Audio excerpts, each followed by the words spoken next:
She stood at those double doors, heart pounding, 3 tiny hands gripping hers. Through the frosted glass she could hear the music, the laughter, the champagne toasts. This was the moment. She pushed the door open, and the music stopped. Every head turned. The groom, standing there with his arm around his new bride, went white as a sheet. Someone gasped. "Wait, ain't that his ex-wife? I thought she couldn't have kids." But there she was, Claire Thompson, holding the hands of 3 identical toddlers, all with his unmistakable brown eyes and dimpled chin. The bride looked confused, glancing between the children and her new husband. His champagne glass slipped from his hand and shattered on the marble floor. And Claire just stood there, watching the man who once called her Barren come face to face with the 3 beautiful children he never believed she could have. He called me Barren once, she thought. But God always has the final word. 5 years earlier, Claire had met Marcus Anderson at a community fundraiser. He was ambitious, charming, worked in finance and came from a respectable middle-class family. Claire was a teacher, gentle-spirited, the kind of woman who believed in the goodness of people and the power of faith. Their wedding was beautiful, held in her grandmother's garden with white roses everywhere. For the first 2 years, marriage was everything Claire dreamed of. They laughed together, prayed together, talked about the family they would build. But month after month, the pregnancy test came back negative. At first they weren't worried. "These things take time," Marcus would say. But as months turned into years, the mood in their home shifted. The laughter became less frequent, replaced by heavy silence that sat between them like an uninvited guest. Claire started seeing doctors, undergoing test after test. The diagnosis came back: unexplained infertility. Marcus grew distant, his patience wearing thin. He started working late, coming home smelling like whiskey and cologne that wasn't his. The real pain came from his family. His mother would make little comments at Sunday dinners. "When are you going to give my son a child?" As if Claire was withholding something on purpose. The whispers behind her back at family gatherings were like knives. "She can't give him what he needs. Maybe he married the wrong woman. What kind of wife can't even get pregnant?" And Marcus, instead of defending her, would just sit there silent, looking at his plate, making her feel like she was failing him in the most fundamental way. One night after another difficult family dinner, Claire broke down in their bedroom. "Marcus, I'm trying. I'm doing everything I can. Please don't give up on us." He looked at her with eyes that had gone cold. "Maybe God never meant for you to be a mother, Claire. Maybe this is his way of telling us something." Those words shattered something inside her that night. Things continued to deteriorate. Marcus became emotionally abusive, his words cutting deeper than any physical wound. He would come home and criticize everything: the dinner she made, the way she kept the house, even the way she smiled. Claire found herself walking on eggshells, trying desperately to please a man who had already checked out.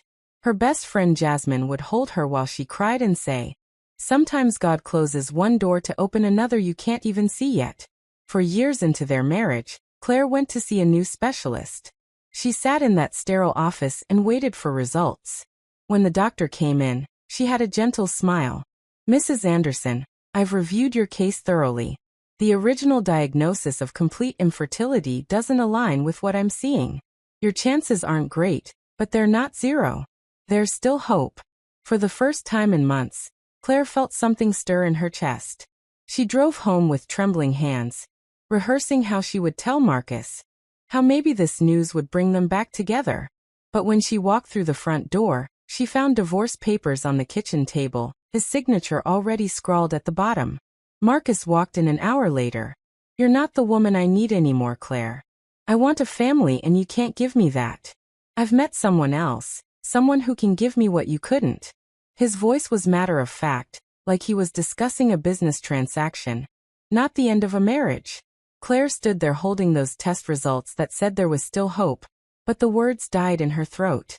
She signed the papers with shaking hands, packed her things, and left the house with nothing but 2 suitcases and a heart that felt shredded. That night, sleeping on Jasmine's couch, Claire felt something inside her die. What she didn't know was that sometimes you have to fall completely apart before God can put you back together into something stronger, something beautiful. Before we continue with what happened next, let us know in the comments where you're watching from. We'd love to hear from you. And if you're new here, Click on the subscribe button so you never miss any of our upcoming videos. The months after the divorce were the darkest of Claire's life. She moved to Atlanta, far away from gossiping relatives and pitying looks. She found a small apartment, got a job teaching at an inner-city elementary school, and tried to rebuild. Some days she felt like she was drowning. She'd wake up in the middle of the night, her pillow soaked with tears she didn't remember crying. But slowly, painfully, she began to heal. She started volunteering at a local hospital, reading to sick children, and found that giving love to others helped fill the void. She joined a support group for women dealing with infertility and divorce, and discovered she wasn't alone. 6 months after the divorce, Claire wasn't thinking about babies or Marcus anymore. She was just trying to survive. To find joy in small things like a good cup of coffee, or the way her students' faces lit up. She'd made peace with the idea that motherhood wasn't in her cards. But God had other plans. It started with exhaustion, the kind that made every step require monumental effort. Then came the nausea. Jasmine showed up one evening with a pregnancy test. "Just take it, humor me." Claire rolled her eyes, certain it would be negative, but she took it anyway. 3 minutes later she glanced down. 2 lines. Pregnant. Her hands started shaking. "That's impossible," she whispered. She took 3 more tests over the next 2 days, each one positive.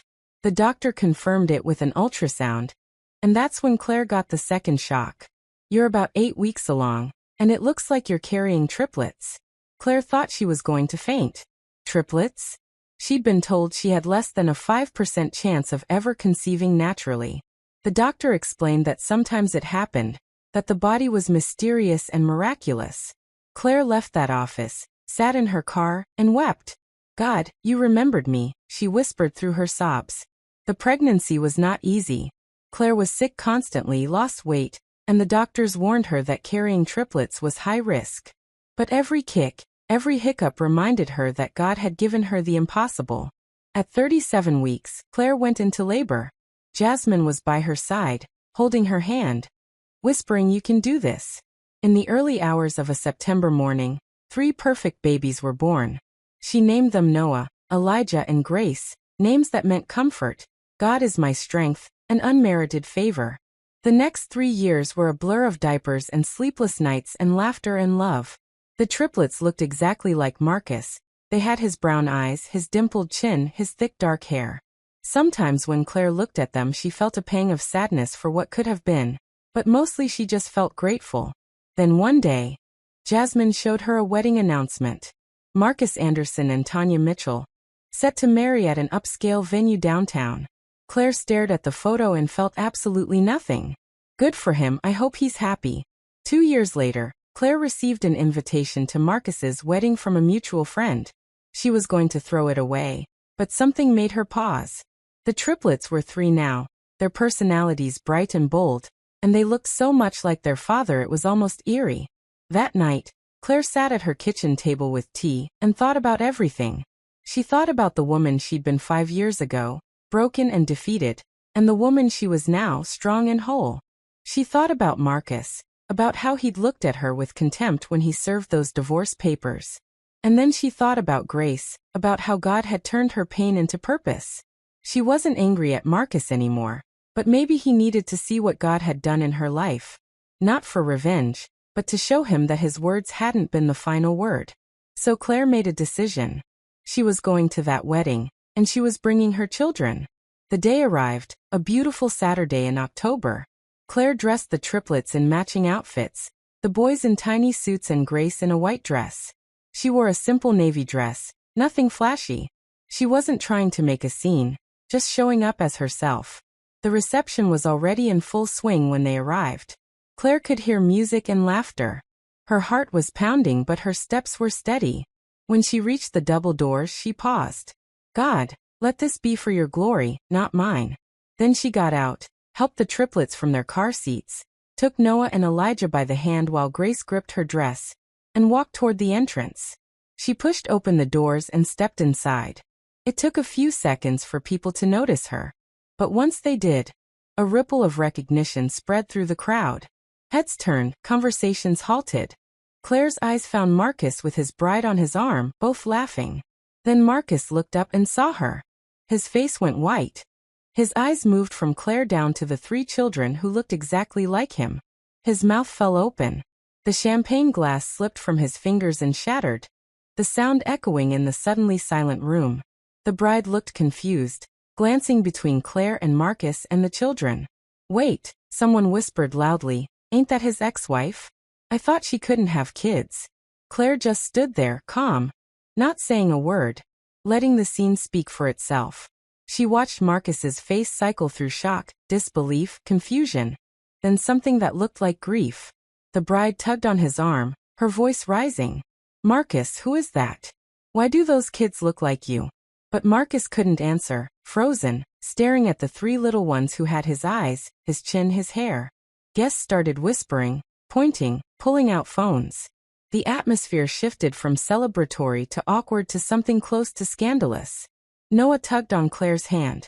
"Mommy, why is everyone staring at us?" Claire knelt down, smoothing his hair. "It's okay, baby, we're not staying long." She stood up, looked Marcus directly in the eye, and in that moment communicated everything she'd never been able to say.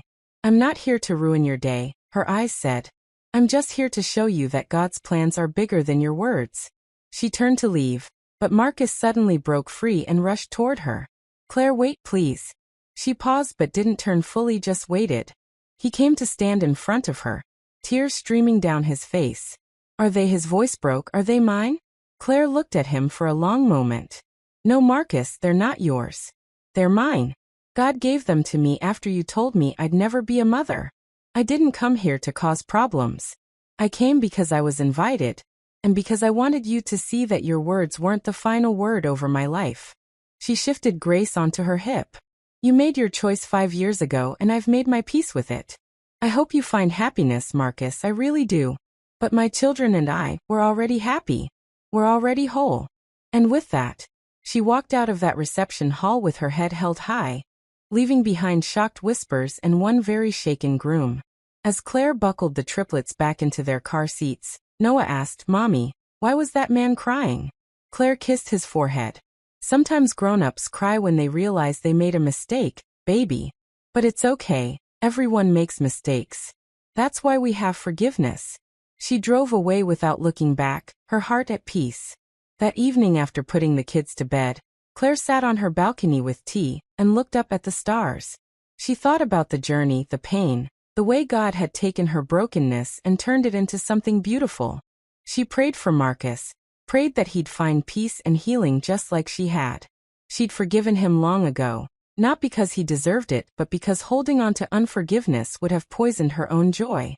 2 weeks later, Claire received a letter. The handwriting was Marcus's.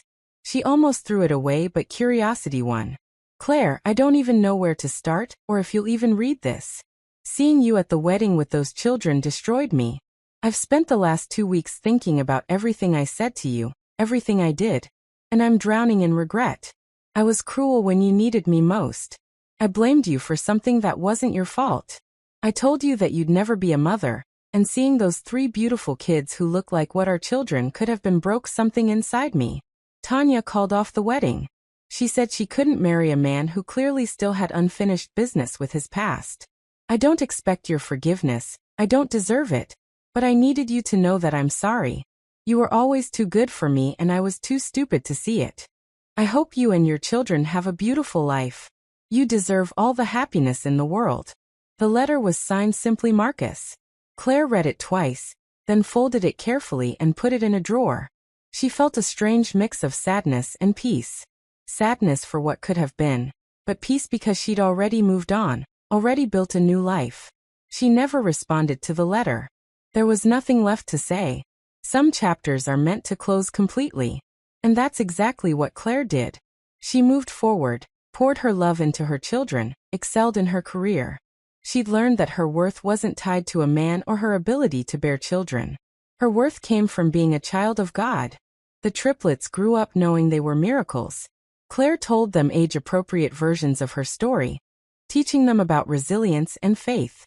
And sometimes when she tucked them into bed and looked at their peaceful faces, she'd remember the day she walked into that wedding, remember the look on Marcus's face, and she'd smile. Not because she'd hurt him, that had never been her intention, but because that moment had been a declaration, a testimony to everyone who'd ever counted her out. She'd been called barren, broken, inadequate. But God had said otherwise. And in the end, it was God's opinion that mattered. Now I want you to think about something. If you were in Claire's position, if someone you loved had told you that you'd never amount to something, and then God proved them wrong in the most spectacular way, how would you respond? Would you seek revenge? Would you rub it in their face? Or would you choose grace the way Claire did? It's easy to say we take the high road when we're not living through the pain. But when you've been wounded deeply, choosing forgiveness over bitterness is one of the hardest things a person can do. Claire's story isn't just about infertility or divorce or miraculous triplets. It's about the power of faith to sustain us through the darkest valleys. It's about choosing to believe God has a plan even when everything says otherwise. It's about understanding that sometimes the people who break us are the ones who push us toward our destiny. Think about the moments in your own life when you felt discarded, when someone made you feel like you weren't enough. Maybe it was a parent who said you'd never succeed, a partner who said you weren't worthy of love, a friend who betrayed your trust, or an employer who said you'd never amount to anything. Those words hurt. They burrow deep and sometimes stay there for years, shaping how you see yourself, limiting what you believe you can achieve. But here's the truth Claire learned that we all need to remember. People's words about you are not God's final word over you. Just because someone couldn't see your value doesn't mean you don't have value. Just because someone walked away doesn't mean you're not worth staying for. Just because someone said you'd fail doesn't mean you will. God has a way of taking the very thing someone used to shame you and turning it into your greatest testimony. For Claire it was children. For you it might be something else, a business everyone said would fail but that thrives, a talent someone said you didn't have but that becomes your career, a healing doctors said was impossible, but that God provides, a relationship everyone said wouldn't last but that becomes your greatest joy. The question is, when God does bless you, when He does turn your situation around, how will you respond? Will you be gracious or vindictive? Will you use your testimony to inspire others, or to shame those who doubted you? Claire walked into that wedding not to destroy Marcus, but to demonstrate that God's faithfulness outweighs human rejection.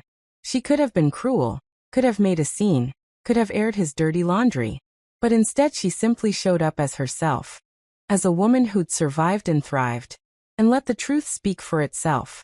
And here's something else. What if Marcus's rejection was actually God's protection? What if Claire had gotten pregnant while they were still married? She would have been tied to a man who didn't value her, raising children in a toxic environment, never fully healing.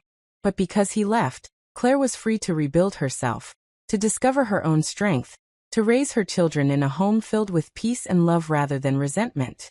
Sometimes what feels like the worst thing is actually God closing a door that needed to be closed so He could open one you never would have walked through otherwise. I know it's hard to see that when you're in the middle of the pain. When your marriage is falling apart, or you're facing a terrifying diagnosis, or you've lost a job, or someone you trusted has betrayed you. It doesn't feel like protection. It feels like punishment. But time reveals that God was working behind the scenes all along. So if you're in your own valley right now, if you're facing something that feels impossible, if someone has spoken words over your life that have left you feeling hopeless, I want you to hear this. Their words are not the final word. Your current situation is not your permanent situation. What you're walking through right now is preparing you for where God is taking you next. Hold on, keep praying, keep believing, and watch what God does. The same God who gave Claire triplets after she was called barren, the same God who restored what the enemy tried to steal, is watching over your life right now. He hasn't forgotten you, He hasn't abandoned you, and He's not done writing your story. Drop a comment below and tell me, what's your biggest takeaway from Claire's story? Have you ever been in a situation where someone counted you out but God proved them wrong? How did you handle it? Did you choose grace, or did you struggle with bitterness? And if you're currently in a painful season, what's one thing from this story that gives you hope? Also, if this story touched you, if it made you think or feel or reflect on your own life, share it with someone who needs to hear it. You never know whose life might be changed by Claire's testimony. And if you're new here, hit that subscribe button and turn on notifications. We share real stories about real people who've overcome incredible odds, Stories that remind us that no matter what we're facing, there's always hope. Thank you so much for watching. And remember, sometimes the people who break you are the reason you bloom. Your pain is not wasted. Your struggle is not meaningless. And your story is not over.